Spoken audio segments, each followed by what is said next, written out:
ისრაელმა შაბათს და ღამით სამხრეთ ლიბანში ახალი იერიშები განახორციელა, რის შედეგადაც სულ მცირე 11 ადამიანი დაიღუპა. ლიბანის ხელისუფლების ინფორმაციით დაღუპულებს შორის იყვნენ ჰეზბოლას 2 მაღალი რანგის მეთაური. ეს მას შემდეგ მოხდა, რაც ჰეზბოლამ სერიოზულად დაჭრა 3 ისრაელის თავდაცვის ძალების ჯარისკაცი, რასაც ისრაელი ცეცხლის შეწყვეტის რეჟიმის დარღვევა დაფასებს. ჯარისკაცები შაბათ დილით აფეთქებადი დრონით დაიჭრნენ ალი ტაჰრირის ქედთან, სადაც ისრაელის ძალები უსაფრთხოების ზონაში მოქმედებენ. ისრაელის თავდაცვის ძალები აცხადებს, რომ ალი სამირ ალ-ჰაჯ ჰასანი, ჰეზბოლას ელიტარული რადვანის ძალების ბატალიონის მეთაური ალი სამირ ალ-ჰაჯ ჰასანი, ანსარში დარტყმის შედეგად მოკლეს. მეორე მეთაური ალი მოჰამედ ფაქარ ალ-დინი, რომელიც ასევე ცნობილია როგორც აბუ ჰასან ალა, დაიღუპა დეირ ალ-ზაჰრანში. ისრაელის თავდაცვის ძალები მას ჰეზბოლას ბადერის რეგიონული დივიზიის უფროს მეთაურად ასახელებენ, რომელიც ლიტანიის მდინარის ჩრდილოეთით მოქმედებს. ისრაელმა ასევე აღიარა სამოქალაქო მსხვერპლი და განაცხადა, რომ ჰასანის ოჯახის წევრები დაიღუპნენ იმ დროს, როდესაც ისინი იმყოფებოდნენ შენობაში, რომელსაც ისრაელი ჰეზბოლას სამხედრო შტაბად მიიჩნევს.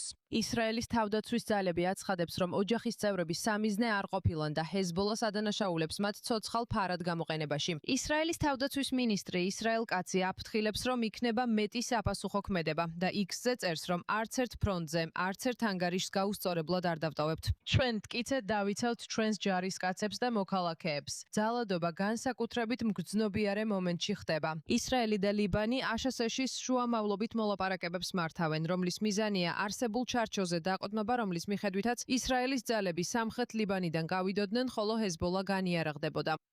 მაგრამ ტერორისტულმა ჯგუფმა უარი თქვა იარაღის ჩაბარებაზე, ხოლო ბოლო თავდასხმები და ისრაელის საპასუხო ქმედებები ამ პროცესს კიდევ უფრო ართულებს.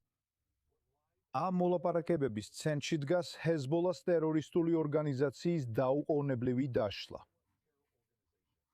ჩვენ ხედავთ, რომ ისინი ყველაფერს აკეთებენ, რათა დაარყან ისრაელს, დაადანაშაულონ ისრაელი და შეაჩერონ ეს სამშვიდობო შეთანხმება. ეს კიდევ ერთხელ აჩვენებს, რამდენად მნიშვნელოვანია ერთიანობა.